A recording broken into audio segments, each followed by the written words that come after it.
अस्सलाम वालेकुम, this is Umaina Basit from ocean of knowledge.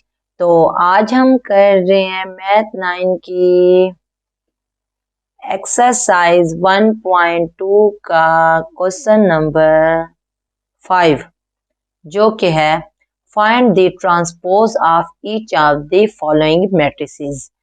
Question number 5 में ए से लेके एफ तक मैट्रिक्स दिए हुए हैं। अगर बहुत सारे मैट्रिक्स हों तो उन्हें मैट्रिसेस कहते हैं। ये प्लूरल फॉर्म है मैट्रिक्स की। तो ए से लेके एफ तक हमारे पास मैट्रिसेस दी हुई हैं। हर एक मैट्रिक्स का हमने ट्रांसपोज लेना है।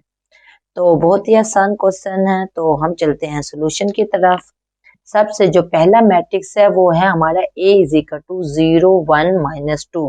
अब इसका ट्रांसपोज लेना है। ट्रांसपोज लेने के लिए क्योंकि मैट्रिक्स को उसने नाम दे दिया है a, तो जब a का ट्रांसपोज लेंगे तो a के ऊपर ये छोटा सा t आ जाएगा, जिस जो निशानी है कि हम ट्रांसपोज ले रहे हैं। ट्रांसपोज का मतलब होता है कि जो रो है वो कॉलम में तब्दील हो जाए और कॉलम रो में तब्दील हो जाए। देखिए यहाँ एक कॉलम दिया हुआ है। अब इस कॉलम को हम रो की शक्ल में लिखेंगे। ये कॉलम की तरह लिखा हुआ है ना, कलम की तरह लिखा हुआ है ना, इसे हम रो की तरह लिख लेंगे, लाइन की तरह लिख लेंगे। देखें 0 1 2 एक कॉलम की शक्ल में दिया हुआ है। जब हम इसका ट्रांसपोज लेंगे तो ये रो की शक्ल में लिखा हुआ आएगा, यानी कि 0 1 -2। तो ये हमने ए का ट्रांसपोज ले लिया। बहुत ही आसान है, बस रो को कॉलम में करना होता है या कॉलम को रो में करना होता है। देखिए ये कॉलम दिया हुआ है, इसको हमने रो में लिख लिया। अब देखें बी में, देखें बी में भी हमने ट्रांसपोज लेना है। तो बी लिख के उसके ऊपर ट्रांसपोज यानी कि टी का निशान बना देंगे। अब देखें ये एक रो बनी हुई है, इसको हम कॉलम की शक्ल में लिख लेंगे, यानी ऊपर 5 आ जाएगा, फिर 1 आ जाएगा और फिर -6 आ जाएगा। तो ये हमारा बी का ट्रांसपोज निकल आया। बहुत ही आसान क्वेश्चन है।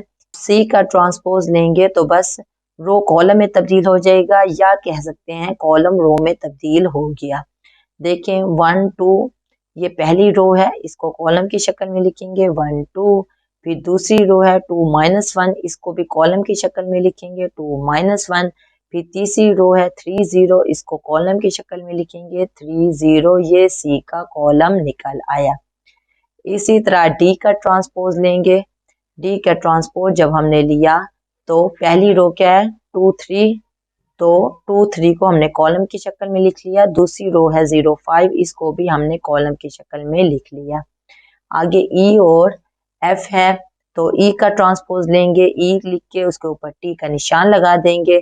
अब देखिए 2 3 पहली रो, इसको कॉलम की शक्ल में लिखेंगे 2 3, और -4 5 को हम कॉलम की शक्ल में लिखेंगे -4 5 हो गया।